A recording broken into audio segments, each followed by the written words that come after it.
The Bengals tagged Tee Higgins. It's official. What does a veteran leader like Ted Karras think of the T tag? Well, hear from Ted Karras and much, much more right now on Enter the Jungle.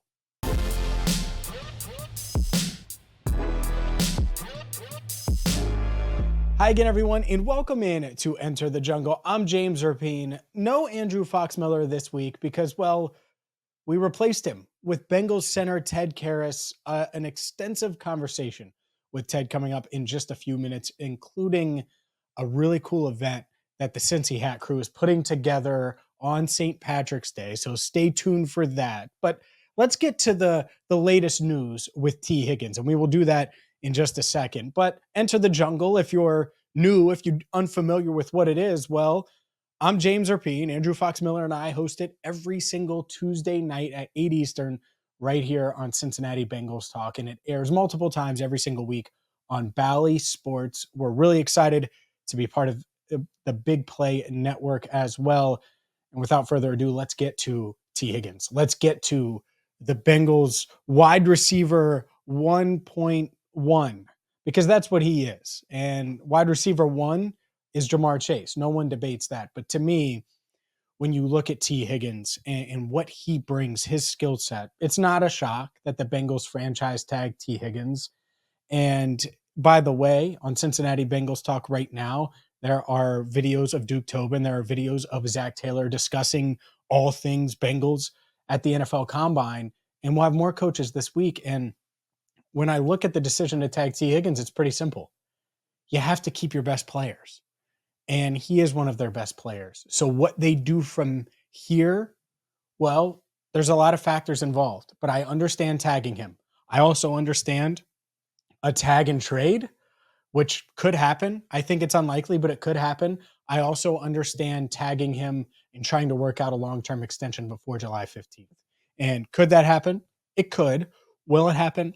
I think it's pretty unlikely. I think the Bengals are going to say, all right, 25-year-old Tee Higgins, show us what you got in a contract year. We're going to pay you premium money for this year, and you're going to have to play on a one-year deal. And so ultimately, I think that's what happens with Tee Higgins. We'll see if a wrench gets thrown into that plan. I think that there are a lot of guys that the Bengals could look at as wide receiver options to groom with Tee Higgins on a one-year deal. But I also wouldn't rule out a second tag, because right now he's under a $21.8 million contract for 1 year.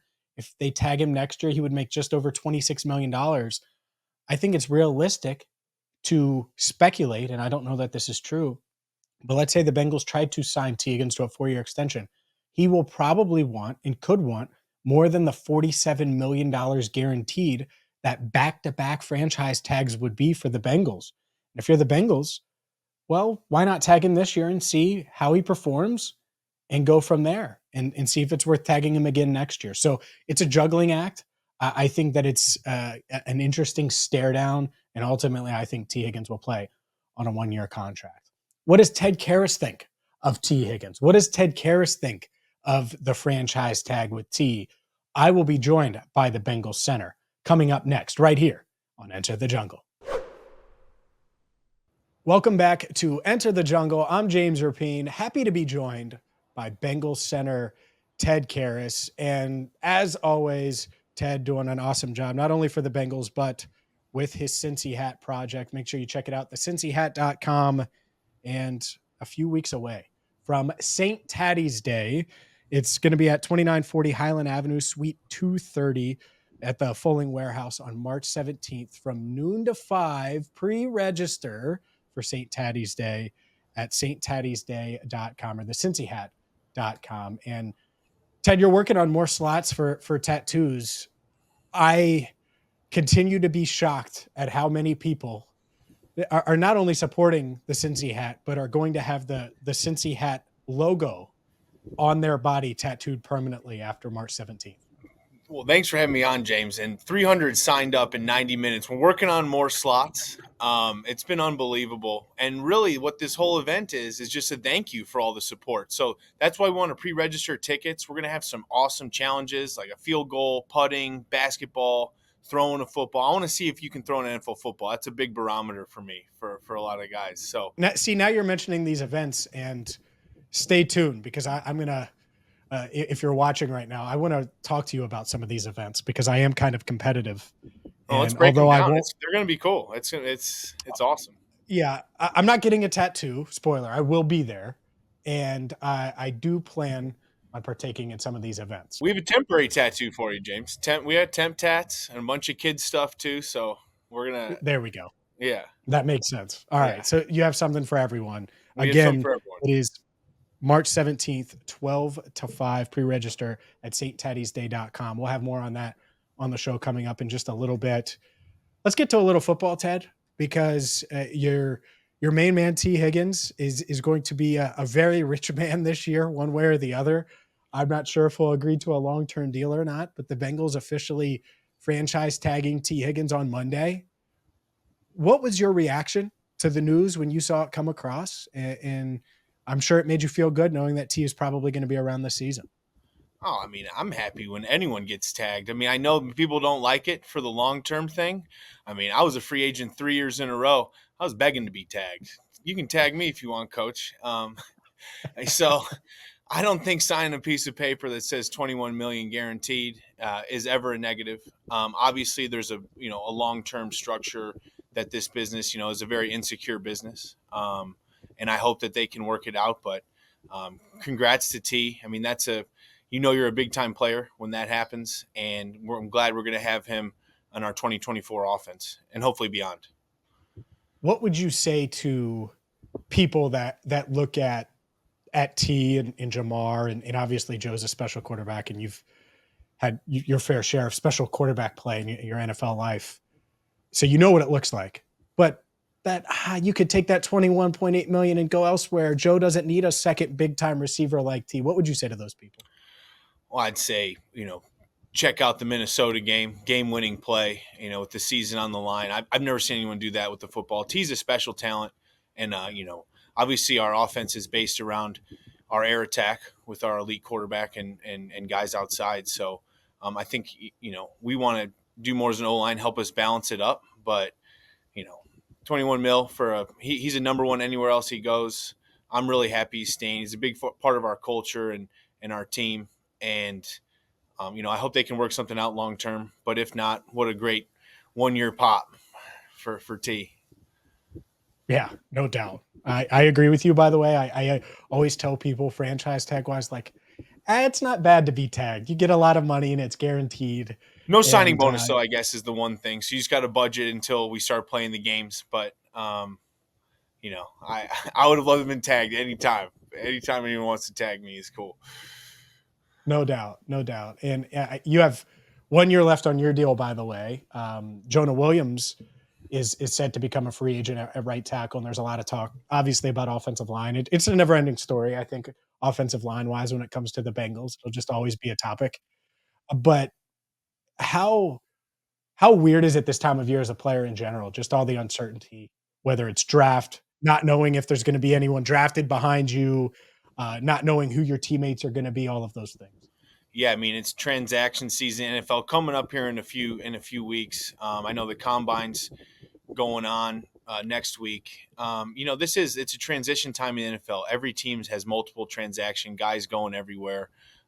It can be an insecure time for an athlete, a professional athlete. Almost, it's almost akin to musical chairs. You want to find your spot and get your role on a team, and obviously those roles will continue to grow as the season goes. But you got to get your foot in the door.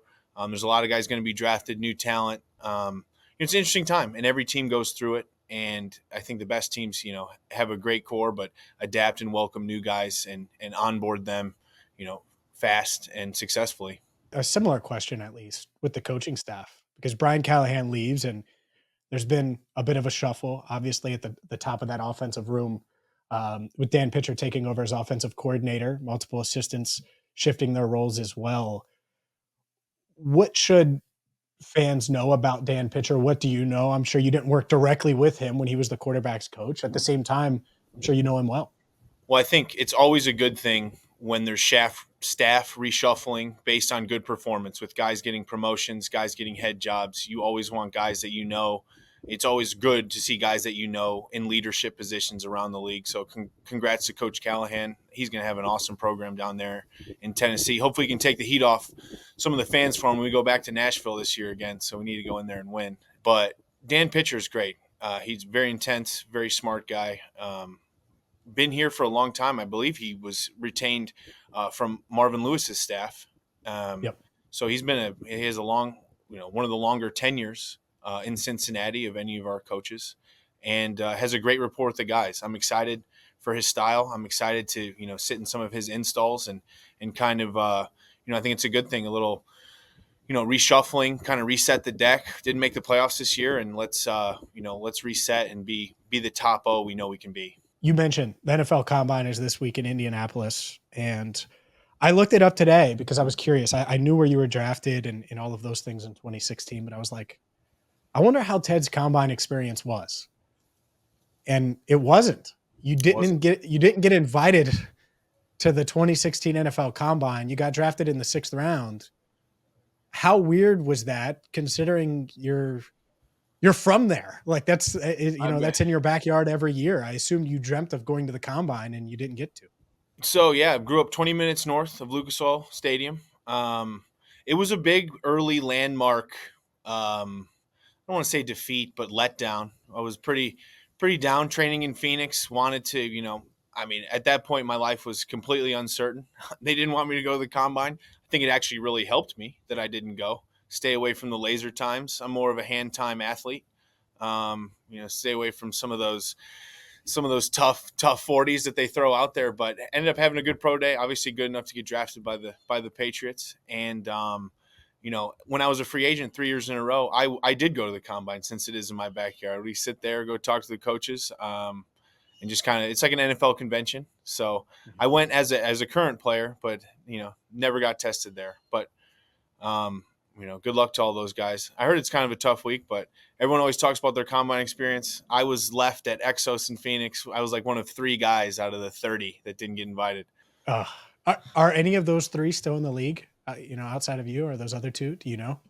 I don't even remember who. No, I don't think so. I don't even remember who it was. I just remember that week was very thin as far as the weight, the times to train. It was just us. We were the leave behinds. Yeah, you obviously made it, and that's a reminder to anyone that's working out this week is that's it. I agree with you, by the way. Going to the Combine as a non-participant has to be way more fun. There's no way. Way more fun. Way more fun. So, and I'm sure you had your fair share of fun at the Combine. Are you going this year by chance? Based on your backdrop. No, we're sticking in Fort Lauderdale. We're actually coming up back to Cincy really soon, though, because we're coming up a month early. Our baby girl's due first week of April, so want to get the nursery set up, get everything ready to go for baby. Best feeling in the world that you will have, and you have what, 2 Super Bowl rings? So this one's going to top that. I'm really excited for you for that, and I'm really excited for March 17th. So let's get into those events that we talked about coming up next. Welcome back into Enter the Jungle. I'm James Rapien, joined by Bengals center Ted Karras. And on March 17th, well, it's St. Tatty's Day at the Folling Warehouse, 2940 Highland Avenue, Suite 230. Make sure that you pre-register at sttattiesday.com. You guys are still working on more tattoo slots, and those could be announced. So make sure you check out the CincyHat on social media for when they are announced, because they'll go quick. But let's dive into the other events for those that are maybe already registered for a tattoo or want to come out anyways and just show up, because you mentioned basketball, you mentioned throwing a football. What do we have on tap on St. Tatty's Day? We have a ton on tap. We got the basketball, since it's going to be March Madness. Everyone gets a shot to make a half-court shot and make as many free throws as possible. So if you make a half-court shot, you get a Cincy basketball. We're coming up with some big prizes. We think there's a lot of it's going to be tickets or maybe big gift cards to some of the Cincinnati institutions. I haven't thought of a huge basketball prize yet for who makes the most free throws in a row, but it's going to be big. Then we got a putting contest. If you make a 60-foot putt, or I don't know how long it is, but it's a longer putt. You get a Cincy sleeve of custom golf balls, and then you get entered to win a really nice Bettinardi putter. So we'll draw everyone who makes the shot. We'll put into a bowl, draw their name out, and get a $500 putter. Still working on some of the other prizes for a football throwing game and a field goal kick. Whoever can kick the longest field goal, and if you make a 25-yard field goal, you get a free hat. And then we have a Greenway eating contest. So Cincinnati Skyline is doing Greenways on March 17th, St. Tatty's Day. And the fastest person to put down a Greenway will get 2 tickets to a Bengals game and plus a big Skyline package. See, I think I would crush you in a Greenway contest. I'm not even going to lie to you. I'll do the Greenway contest. We want to do Conies, but thought it might be a little too dangerous. And since they're doing special edition Greenways for us, so thankful to Skyline for that. We're gonna do a fastest to eat a Greenway. Gets a 2 tickets to a Bengals game and a big Skyline gift package. That one, I think you'd beat me in putting. I think the basketball one would probably be a toss up. I do think you're a basketball guy though. I just remember the pool shot. So I do think you shoot if you have a hoop in your That's right. That's right here in front of me too. My little court back here. There we go. See, so no, I think that's fun. See, I'm not even worried about the prizes. Obviously, everyone should come out for them. I'm like, all right, what can I beat Ted in? What can I? I'll be playing the games. We're gonna mean I'm building a field goal since that's the easiest way to get one there. I looked up different options, tried to, hit up the Bengals. We have like a movable one, but it's massive. Yeah. So I'm making a PVC field goal. Let's see who can kick a 25-yarder. And then the longest of the day, I'm still coming up with a prize if anyone has ideas, but some cool stuff. A lot of it's, obviously going to be Bengals oriented, but we'll announce that later in the week once we formalize all the prizes. But a lot of custom Cincy stuff, free hats, tickets, and gift cards. Think some teammates are going to sneak through? I hope so. I'm heading back on Sunday, so I'm going to be working out at the stadium, kind of just recruiting who's there. You never know who's going to be in town. It's the off season. I know Evan's having a baby here soon, so maybe he can sneak away and help curate the field goal. That'd be nice, but I'm not putting the pressure on anyone yet till I know who's in town. That's another one that you would whoop me at. I have zero chance, less than zero, to kick a 25-yard field goal. I have no chance of doing that. None. I'm thinking about 10 people can make a field goal is what my prediction is. Okay. And I think like 37-yard field goal carries the day, carries the championship. That's probably, and that's going to be a big prize. I want to see who can kick. We're going to see it's going to be competitions, and we have kids stuff too. Kids obviously can participate in this, but we also have, a kids section of different games. So bring your families out and let's see who can win some cool prizes. I want to see who can throw an NFL football the most. And that's gonna be a whole different game with some fun prizes attached to that. So yeah, come out and see us, St. Tatty's. That's a good one. Ted Karras, the cornerback, versus guarding me. That's the one I love. Yeah, that's a risky one, man. I'm kidding. Parking lot doing a go route. Yeah, I did watch you. I did watch all the linemen run routes at the end of the year, though. So yeah, I was 1 for 1. You were catching. Yep. Cordell, sneaky. That's not my specialty though in sports. No, it's not supposed to be. That's the beauty of it. No, so it's okay. It's okay. It is St. Tatty's Day. Go to sttatty'sday.com. You can pre-register there for tickets. They will have more tattoo slots as well. The CincyHat.com is where you should go. There's a link to it there as well. So if it's easier to remember, the CincyHat.com. It's at the Folding Warehouse, March 17th from 12 to 5, 2940 Highland Avenue, Suite 230. Ted, you're the man. I appreciate it. Thanks for the time, and I look forward to seeing you on March 17th. I can't wait, man. It's going to be a fun day. Thank you, James. Thank you, Cincinnati. Coming back soon. Leaving Fort Lauderdale here shortly, so I'll see you soon. Great stuff from Ted Karras. Up next, the players I'm looking forward to seeing the most this week in Indianapolis. Welcome back in to Enter the Jungle. I'm James Rapien, and anytime the NFL Combine comes around, everyone knows I love the NFL draft. I'm all in on the NFL draft, and so there are some players that I'm really high on that I can't wait to see. I think Amarius Mims, the offensive tackle from Georgia, is going to have a huge week. I think Kingsley Suamataia is going to have a huge week out of BYU, the offensive tackle. Skill players, everyone knows I love skill players. Brock Bowers out of Georgia, the tight end, someone to watch, and someone who could measure in smaller than some expect. And if that happens, I think there is a chance. There's a chance that he falls to pick 18.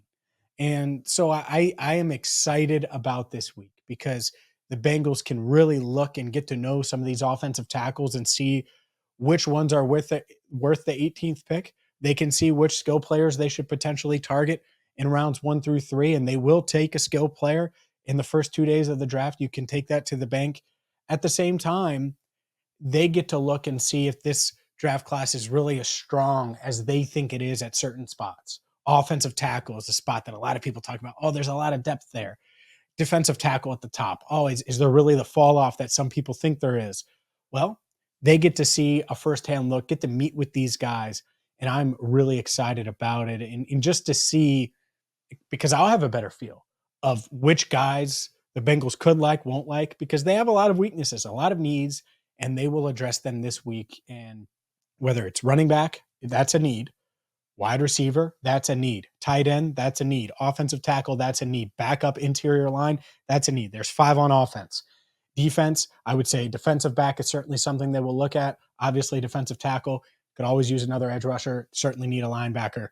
It's at least 9 needs, right? And so they will be looking at all of those positions certainly this week at the NFL Combine. We are going to have you covered each and every day on Cincinnati Bengals Talk on YouTube and weekly right here on Enter the Jungle. Every Tuesday at 8 Eastern on CBT, weekly on Bally Sports. And if you missed it, make sure you check out our interview with Ted Karras. For Andrew Fox Miller, I'm James Rapien. As always, thank you so much for watching Enter the Jungle.